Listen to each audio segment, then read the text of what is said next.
Hello students, hope you are good.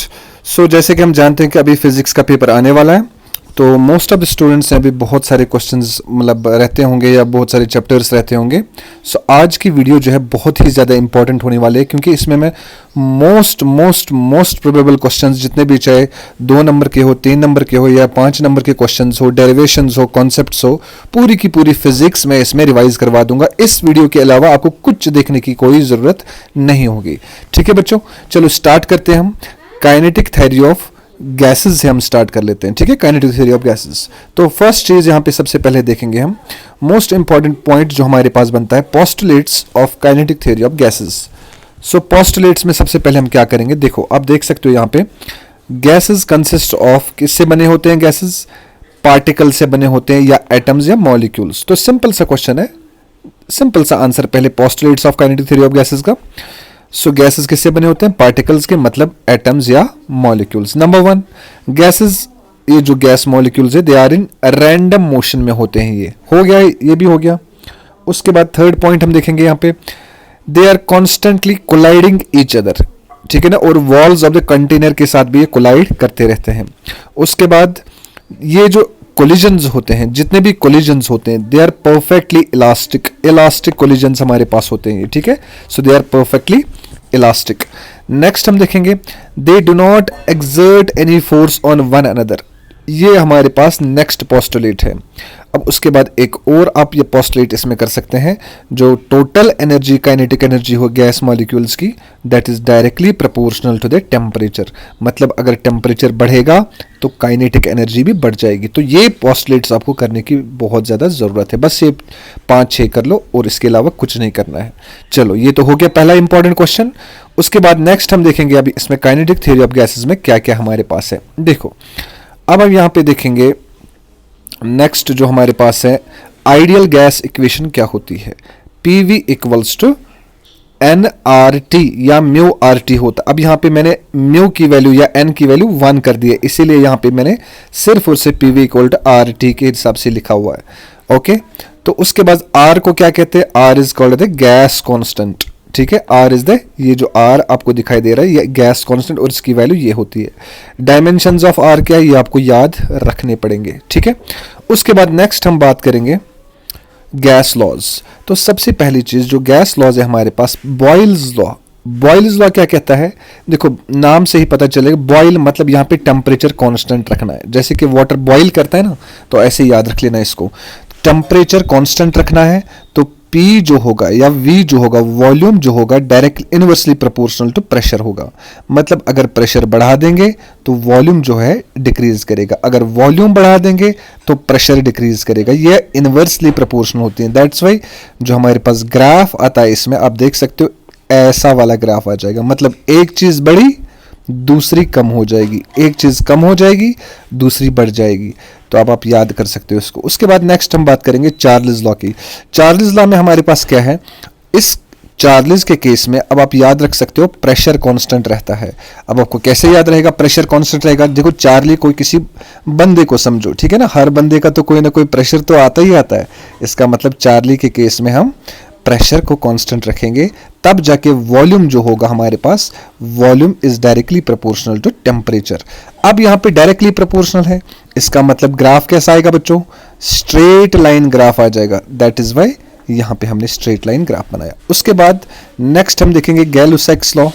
गैल-लुसाक्स law के case में हम देखेंगे, अगर वॉल्यूम कांस्टेंट है, if the volume is constant, तीसरे केस में, तो प्रेशर जो होगा हमारे पास, that is directly proportional to temperature के। इसीलिए यहां फिर से हमारे पास कौन सा ग्राफ मिलेगा? Straight line graph. तो ये हमारे पास गैल-लुसाक्स लॉ भी हो गया। उसके बाद एवोगैड्रोस लॉ की बात करेंगे। एवोगैड्रो लॉ क्या कहता है, अगर हमारे पास टेम्परेचर और प्रेशर दोनों इक्वल है, ठीक है ना, सॉरी, अगर हमारे पास टेम्परेचर एंड प्रेशर कांस्टेंट है, तब equal volume of all the gases contain equal number of molecules. For example, मेरे पास ये मेरे पास गैस है, ये मेरे पास गैस है, ये मेरे पास गैस है, ये अलग अलग गैसेस है मेरे पास, ठीक है ना। अब अगर इन सब का वॉल्यूम सेम है, वॉल्यूम वॉल्यूम वॉल्यूम V सबका सेम है, तब जितने मॉलिक्यूल्स इसमें होंगे उतने ही मॉलिक्यूल्स इसमें भी होंगे, उतने ही मॉलिक्यूल्स इसमें भी होंगे। तो इसका मतलब इक्वल वॉल्यूम्स पे इक्वल नंबर ऑफ मॉलिक्यूल्स भी होते हैं, इसी को कहते हैं एवोगैड्रोस लॉ। उसके बाद बात करते हैं डाल्टन्स लॉ की। डाल्टन्स लॉ के केस में क्या होता है, अगर हमारे पास सेवरल गैसेस है, ये एक गैस, ये दूसरी गैस, ये तीसरी गैस, बहुत सारे गैसेस है, मान लेते हैं इसका प्रेशर P1, इसका प्रेशर P2, इसका प्रेशर P3, तब टोटल प्रेशर जो आ जाएगा हमारे पास इन सब का एडिशन आ जाएगा, मतलब P1 plus P2 plus so on करते Pn तक। तो ये हो गया हमारे पास डाल्टन्स लॉ। उसके बाद बात करते हैं Graham's law of diffusion. Graham's law of diffusion क्या कहता है बच्चों, सिंपल सी बात है, यहाँ पे अगर हमारे पास दो गैसेस है सेम टेम्परेचर पे और प्रेशर पे, मतलब ये हमारे पास एक गैस, ये हमारे पास दूसरी गैस, ठीक है ना। अब मैं क्या करूंगा, इन दोनों गैसेस को मैं क्या करूंगा, इनको मैं डिफ्यूज करवाऊंगा। डिफ्यूज मतलब एक दूसरे में ये मिक्स हो जाएंगे, ठीक है ना, इधर से ये इधर से। जब ये डिफ्यूज हो जाएंगे तब रेट ऑफ डिफ्यूजन जो होगा, रेट ऑफ डिफ्यूजन का मतलब क्या होता है, किस रफ्तार से ये डिफ्यूज करेंगे एक दूसरे के साथ। जो रेट ऑफ डिफ्यूजन होगा वो इनवर्सली प्रोपोर्शनल होगा इनकी डेंसिटी के। मतलब मैं समझाता हूं आपको। फॉर एग्जाम्पल अगर मैं बात करूंगा यहाँ पे, ये लीजिए मेरे पास एक गैस ये है, इसका रेट ऑफ डिफ्यूजन जो होगा, ये ए गैस है सपोज, वो इनवर्सली प्रोपोर्शनल होगा किसके, root of square root of इसकी डेंसिटी क्या है, मान लो इसकी डेंसिटी रो है, इसलिए आप देख सकते हो यहाँ पे ये वाला, ठीक है, R D is inversely proportional to root of rho. अब उसके बाद हम बात करेंगे, ये जो डेंसिटी होती है, density is directly proportional to किसके डायरेक्टली प्रोपोर्शनल होती है, मॉलिक्यूलर वेट के। तो इसकी जगह मैं ये भी लिख सकता हूं। तो देयरफॉर ये एक गैस के लिए अलग से लिखेंगे, दूसरे गैस के लिए अलग से लिखेंगे, दोनों को डिवाइड करेंगे तो ये आंसर हमारे पास आ जाएगा। तो ये होता है ग्राहम्स लॉ ऑफ डिफ्यूजन। उसके बाद हम बात करेंगे यहाँ पे नेक्स्ट हम बात करेंगे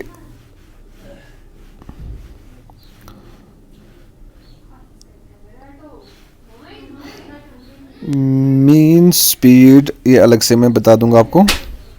उसके बाद हम यहाँ पे बात करेंगे मीन फ्री पाथ क्या होता है। देखो बच्चों, मीन फ्री पाथ का मतलब होता है एक गैस मॉलिक्यूल दो सक्सेसिव कोलिजन्स के बीच में कितना रास्ता कवर करता है, कितना डिस्टेंस कवर करता है। फॉर एग्जांपल ये मेरे पास एक मॉलिक्यूल है, ये मेरे पास दूसरा मॉलिक्यूल है, ये मेरे पास तीसरा मॉलिक्यूल है, बहुत सारे मॉलिक्यूल्स है।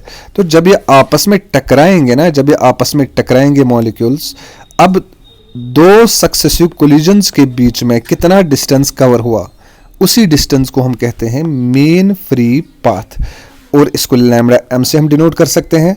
तो मीन मतलब sum of observations divide by number of observations, तो lambda 1 plus lambda 2 plus so on divide by N. तो यही होता है मीन फ्री पाथ। उसके बाद बात करते हैं हम नेक्स्ट, डिग्री ऑफ फ्रीडम क्या होता है। डिग्री ऑफ फ्रीडम का मतलब होता है कितने वेज में हम एक मॉलिक्यूल की मोशन को शो कर सकते हैं। मतलब ये मेरे पास कोई मॉलिक्यूल है, इसकी मोशन अलग अलग हो सकती है, कितने डिफरेंट वेज है हमारे पास, इस मॉलिक्यूल की मोशन को हम एक्सिबिट कर सकते हैं या शो कर सकते हैं, उसी को कहते हैं डिग्रीज ऑफ फ्रीडम। ठीक है, अब उसके बाद ट्रांसलेशनल डिग्री ऑफ फ्रीडम का मतलब होता है जब हमारे पास 3 मैक्सिमम डिग्रीज ऑफ फ्रीडम होगी तब उसको कहते हैं translational degree of freedom. Rotational का मतलब होता है जब हमारे पास डिग्री ऑफ फ्रीडम डिपेंड करती है स्ट्रक्चर ऑफ मॉलिक्यूल पे। ठीक है, और वाइब्रेशनल डिग्री ऑफ फ्रीडम का मतलब होता है ये हमारे पास तभी आती है जब टेम्परेचर हम बहुत ज़्यादा रखते हैं। उसके बाद नेक्स्ट हम बात करते हैं इक्विपार्टीशन ऑफ एनर्जी।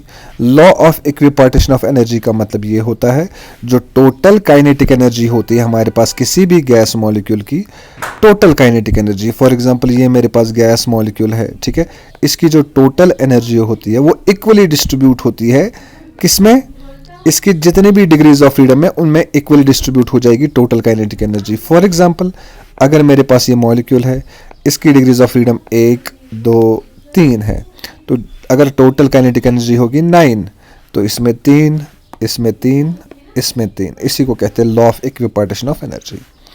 उसके बाद बात करते हैं स्पेसिफिक हीट ऑफ गैस।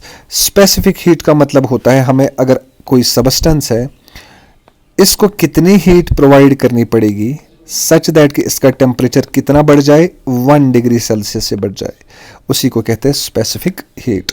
तो specific heat at constant volume, constant volume मतलब CV ले सकते हैं, इसका फॉर्मूला ये होता है। उसके बाद मोलर स्पेसिफिक हीट क्या होती है, सेम सब्सटेंस ऐसे ही लेना है मगर इसका कितना लेना है मास, 1 मोल। तो 1 मोल को कितना हीट प्रोवाइड करना पड़ेगा सच दैट कि इसका टेम्परेचर 1 डिग्री सेंटीग्रेड से बढ़ जाए। उसके बाद नेक्स्ट हम देखेंगे मेयर्स फार्मूला। तो ये तो मैं आपको करा चुका हूँ, आप वीडियो देख लेना, इसमें मैं सारी मेयर्स फार्मूला करा चुका हूँ। उसके बाद नेक्स्ट देखेंगे हम, तो ये हमारे पास हो गया। अब उसके बाद इसमें जितने भी क्वेश्चन है वो बाद में करेंगे हम।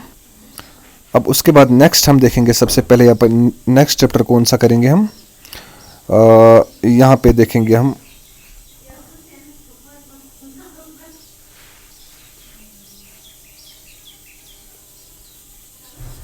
देखिए अब यहाँ पे देखेंगे ग्रेविटेशन। तो ग्रेविटेशन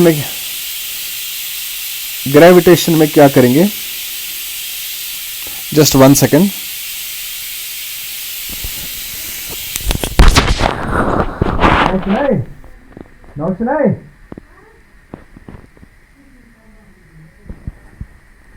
ये तो दरवाजा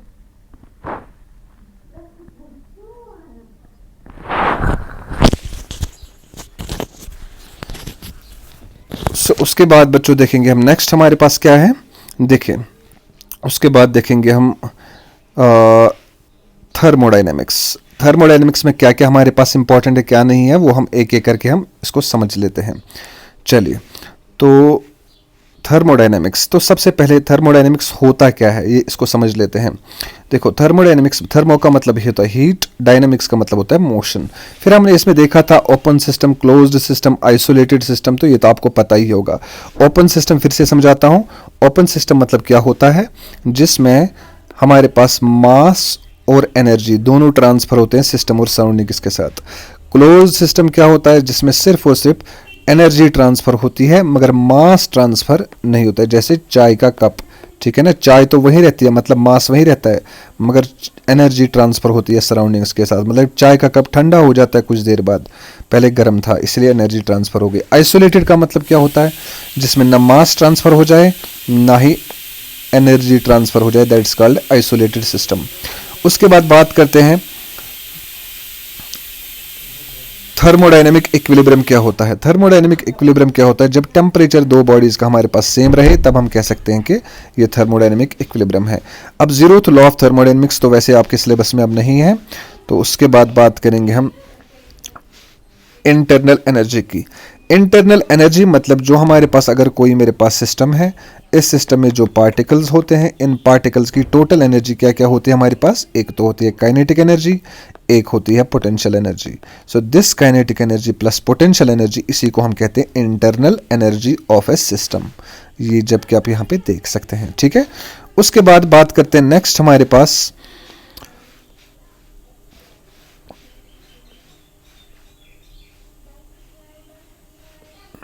नेक्स्ट हम देखेंगे यहाँ पे फर्स्ट लॉ ऑफ थर्मोडायनेमिक्स। तो फर्स्ट लॉ ऑफ थर्मोडायनेमिक्स क्या कहता है बच्चों, इस लॉ के हिसाब से अकॉर्डिंग टू इट जो हमारे पास टोटल हीट होती है, मतलब अगर सपोज हमारे पास ये सिस्टम है, सिस्टम को हमने क्या प्रोवाइड किया, मैंने हीट प्रोवाइड की। अब सिस्टम हीट प्रोवाइड की मैंने इसको, इसकी सिस्टम की जो इंटरनल एनर्जी में थोड़ी सी एनर्जी मिल जाएगी उसको, और सिस्टम थोड़ा सा काम भी करेगा, मतलब वर्क डन भी करेगा। तो क्यू की वैल्यू टोटल किसके इक्वल आनी चाहिए, यू प्लस डब्ल्यू। जैसे कि हम यहाँ देख सकते हैं total Q equals to U plus W, internal energy plus work done. इसी को कहते हैं first law of thermodynamics. So first law of thermodynamics मतलब conservation of energy. Energy can neither be created nor be destroyed but can be transformed from one form to another form. उसके बाद next देखते हैं हम, उसके बाद isobaric process क्या होता है। हमारे पास डिफरेंट प्रोसेसेस होते हैं। पहला प्रोसेस जो हमारे पास है दैट इज आइसोथर्मल बोल सकते हैं, या चलो आइसोबारिक ही पहले पढ़ते हैं। आइसो का मतलब होता है सेम और बारिक का मतलब होता है प्रेशर। तो आइसोबारिक का मतलब हो गया अब वो प्रोसेस जो सेम प्रेशर पे होता होगा, that is called isobaric pressure. अब इस केस में हम देखेंगे आइसोबारिक प्रेशर में हमारे पास नेक्स्ट आता है, मैं आपको यहीं पे समझा देता हूं, आइसोथर्मल। आइसोथर्मल प्रोसेस का मतलब क्या होता है, वो आइसोथर्मल का मतलब क्या होता है?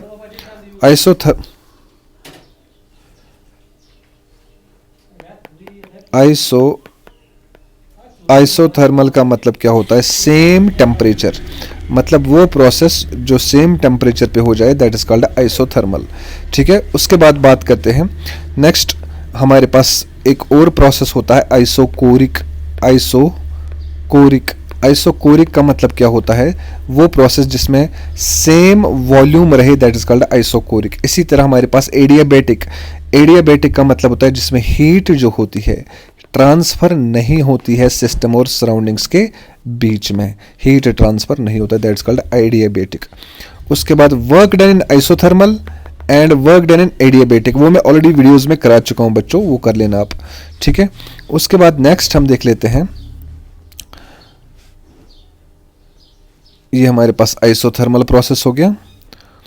उसके बाद हम देखेंगे नेक्स्ट, अगर हम आइसोथर्मल प्रोसेस की एग्जांपल देखेंगे, बॉइलिंग, तो boiling is the example of isothermal process. उसके बाद एडियाबेटिक प्रोसेस हम देख चुके हैं जिसमें हीट ट्रांसफर नहीं होता है। उसके बाद नेक्स्ट हम देखेंगे स्पेसिफिक हीट, तो हम ऑलरेडी देख चुके हैं।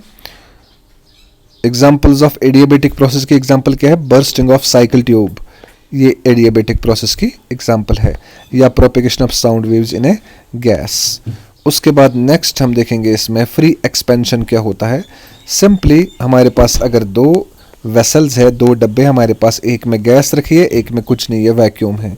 अब बीच में मैंने बंद रखा है ये, जैसे मैं ओपन करूंगा इस स्टॉप कॉक को, तो गैस यहाँ से जाना स्टार्ट करेगी खुद ब खुद, किसी ने मजबूर नहीं किया, ज़बरदस्ती नहीं की, मतलब विदाउट कोई वर्क गैस खुद ब खुद यहाँ इस चैम्बर में जाएगी। इसी को कहते हैं फ्री एक्सपेंशन। उसके बाद नेक्स्ट साइक्लिक प्रोसेस क्या होता है? साइक्लिक प्रोसेस वो प्रोसेस होता है जिसमें सिस्टम वापस आ जाता है अपनी इनिशियल स्टेज पे, ठीक है, बहुत सारी चेंजेस के बाद। अब याद रखना, साइक्लिक प्रोसेस में जो टोटल इंटरनल एनर्जी होती है वो जीरो होती है, टोटल इंटरनल एनर्जी। तो अगर इंटरनल एनर्जी जीरो, तो therefore first law of thermodynamics के हिसाब से डेल्टा क्यू की वैल्यू आएगी डेल्टा डब्ल्यू के बराबर। उसके बाद बात करते हैं रिवर्सिबल एंड इरिवर्सिबल प्रोसेसेस की।